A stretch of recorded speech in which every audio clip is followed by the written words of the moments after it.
گفتوگۆ شرۆڤەی زیاتر لەسەر سووتاندنی بارەگاکانی یەکگرتووی ئیسلامی کوردستان و هەروەها لەسەر ئەو ڕاگەیانە تازەیی کە باڵێک بەناوی باڵی ئیسلاح لە یەکگرتووی ئیسلامی کوردستان ڕاهەنگیاندووە میوانداری شەروان شەمێرانیمان کردووە کارگێڕی مەکتەبی ڕێکخراوەکانی یەکگرتووی ئیسلامی لە ستۆدیۆکانمان لە شاری سلێمانی.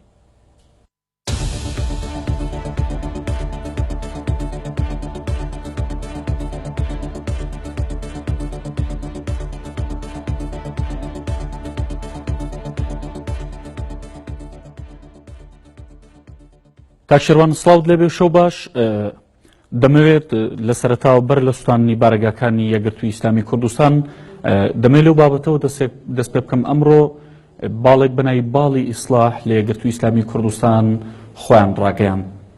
ئێوە ئاگاداری ئەم باڵە چۆن دروست بووە، چێن باڵێکی جیاوازەیە لە نێو یەکگرتووی ئیسلامی کوردستان لە ئێستادا؟ شەو باش بەناوی خۆی بەخشندەی میێرەبان.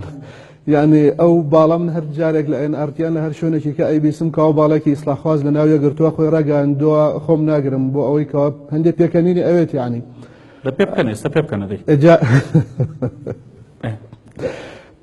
لە یەکگرتووی ئیسلامی کوردستان پێویستی بە باڵ نییە. ئەوە شەیتانەکانن هەست دەکەن کەەوە لە مانگی پێنجی داهاتوو یەکگرتوو دەستی کردووە بەخۆ ئامادەکردن بۆ کۆنگرەی داهاتوو.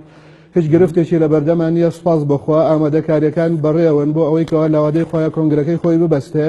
لە ساڵی 94ەوە کە یەکگرتوو دروست بووە هەتا ئێستا ناو بەناو شتێک لەوانە دروست ئەبن یان پروپاگەندا بەرامبەر بە یەکگرتوو ئەکرێ، بەڵام ئەو پروپاگەندانە تا ئێستا کاریگەریێکیان نەبووەوە، کاریگەریشیان نابێ.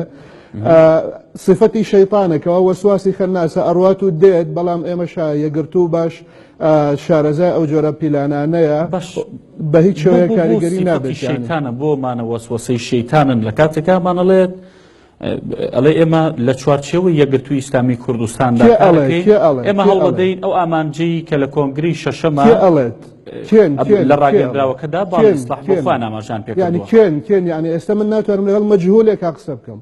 من پرسیار لە تۆ دەکەم کە قسە لەگەڵ مەجهولە ناکرێت کە من کەمادەم کەسێک مەجهول بوو احتیمالە ئەوە دەستگاک بێ لە دەرەوەی هەرێم لە ناوەوەی هەرێم کەسێک بێ هەندێک پارەی باشی وەرگرت بێ بۆ ئەوەی کەەوە هەندێک لەو جۆرە قسانە بکە وەک هەموو شتەکانی ڕابردوو کەسێکەوە بێ ئیسلاح بکە، خۆی دەربخە، ئازاد بێ، یەکگرتوو ترسی نییە، سجنی نییە، لێدانی نییە، دەسەڵاتی نییە کەس فەسڵ بکە.